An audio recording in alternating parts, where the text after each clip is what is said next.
নমস্কার বন্ধুরা, আমি সুবল আর আপনারা দেখছেন এডুটেক সৃজন। এখানে আমরা নিয়মিত কম্পিউটার কোর্সের উপরে ট্রেনিং দিয়ে থাকি এবং সেই রিলেটেড ভিডিও আপলোড করে থাকি।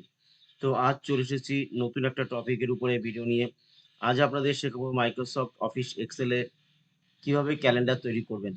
যেমনটি আপনারা স্ক্রিনে দেখতে পাচ্ছেন, এরকমই একটি ক্যালেন্ডার আপনাদের আজকে তৈরি করে দেখাবো এবং শেখাবো। আর এই টপিকটা যদি আপনাদের ভালো লেগে থাকে অবশ্যই চ্যানেলটি লাইক, শেয়ার, কমেন্ট এবং সাবস্ক্রাইব করবেন। আর একদম শেষ পর্যন্ত দেখতে থাকুন। চলুন শুরু করা যাক আজকের টপিক।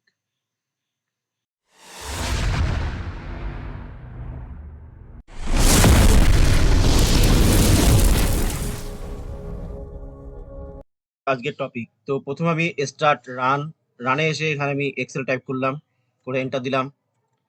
ব্ল্যাঙ্ক ডকুমেন্ট একটা সিলেক্ট করে এন্টার করে দিলাম। আমরা আজকে যেটা বলছিলাম যে শিখবো কিভাবে এক্সেলে ক্যালেন্ডার তৈরি করতে হয়। তো প্রথমে আমি এখানে নভেম্বর মাসের একটা ক্যালেন্ডার আমি তৈরি করে আপনাদের দেখাবো। তো তার জন্য আমি এখানে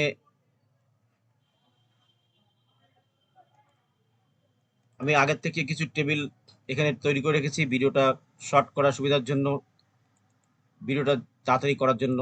তো পিপিআর এ ক্যালেন্ডার ইউজিং ফিল সিরিজ লিখে দিয়েছি। এখানে নভেম্বর মাসের টেবিলটা করব, নভেম্বর লেখা আছে, এখানে ক্যালেন্ডার লেখা আছে।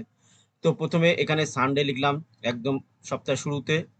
তো আপনাদের আজকে ক্যালেন্ডারটা তৈরি করে দেখাবো দেখুন ইউজিং ফিল সিরিজের সাহায্যে। তো প্রথমে কি করব, সানডে লিখলাম, লেখার পরে এটা যখন প্লাস সাইন আসবে তখন ধরে ডান দিকে টানলাম, টেনে দেখুন আমি সপ্তাহে 7টা দিন পর পর এখানে ফিল আপ হয়ে গেল। তো প্রথমে যেটা আছে যে নভেম্বর মাসটা আমার ফ্রাইডে, নভেম্বর মাসটা যেটা 1 তারিখ আছে ফ্রাইডেতে আছে। তো আমি ডেট 1 লিখলাম আর স্যাটারডেতে 2 লিখলাম। নভেম্বর মাসের যে ডেটটা সেটা 1 তারিখটা আমাকে ফার্স্ট জেনে নিতে হবে, যে কোনো মাসের 1 তারিখটা কবে সেটা জেনে নিয়ে সেই ডের নিচে সেটা লিখতে হবে। যেমন 1 তারিখ ফ্রাইডে, স্যাটারডে 2 তারিখ। তো একই রকম ভাবে আমি এখানে বাদ বাকি বাঁদিকের যত সংখ্যা আসবে, বাঁদিকে যত সরবে তত আমি মাইনাস দিয়ে শুরু হবে। যেমন এখানে আছে মাইনাস, এখানে 0, তার সেলটায় তারপরে ঘরের সেলটায় -1, তারপরে ঘরটায় -2, তারপরে ঘরটায় -3, তারপরে ঘরটায় -4। এইভাবে 7টা সপ্তাহে 7 দিন আমি ফিল আপ করে নেব। নেওয়ার পরে ঘরটাকে সিলেক্ট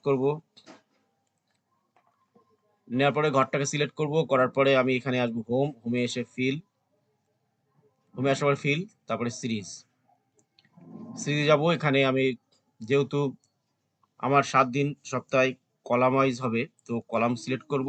আর এখান থেকে স্টেপ ভ্যালুতে আমি 7 সিলেক্ট করব।